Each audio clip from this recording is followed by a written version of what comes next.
Julie Garnier, vous êtes d'accord? C'est de la com, ce choc des savoirs 2? En fait, son vrai projet, c'est de faire des économies. C'est ça qu'il faut dire. Choc des savoirs, c'est juste une formule. Sa vraie priorité, c'est d'avoir une vision élitiste aujourd'hui. Le fait de vouloir rendre obligatoire le brevet vous empêche, pour près de 110 000, entre 110 000 et 120 000 nombre d'élèves, d'accéder à une seconde pro ou une seconde générale. Il faut savoir que les 3/4 de ces élèves vont en seconde pro. Or, si elle met ça en place, ils n'iront plus. Ils iront ou dans une prépa, ou alors en CAP, ou alors en apprentissage. L'idée de cette mesure, c'est de relever le niveau des troisièmes. Non, elle ne relève pas. Elle est en train de faire le tri. C'est ça la vraie idée.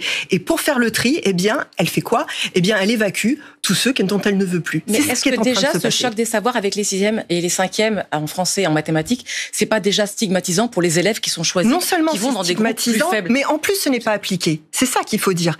C'est appliqué.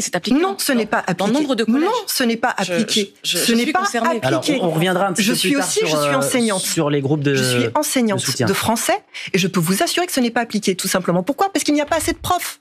C'est ça la réalité. Donc qu'est-ce qui se passe? C'est que normalement quand vous devez avoir 4 groupes de niveau, en réalité vous n'en avez que 3, parce que tout simplement vous n'avez pas le prof supplémentaire pour pouvoir faire les soi-disant groupes de niveau. C'est ça qui est en train de se passer. Et les recrutements qui étaient promis n'ont pas été effectués parce que tout simplement ça ne se bouscule pas au portillon. C'est bien pour ça que ce vrai projet, il faut lui donner un nom, c'est de faire des économies et uniquement des économies sur le dos des élèves.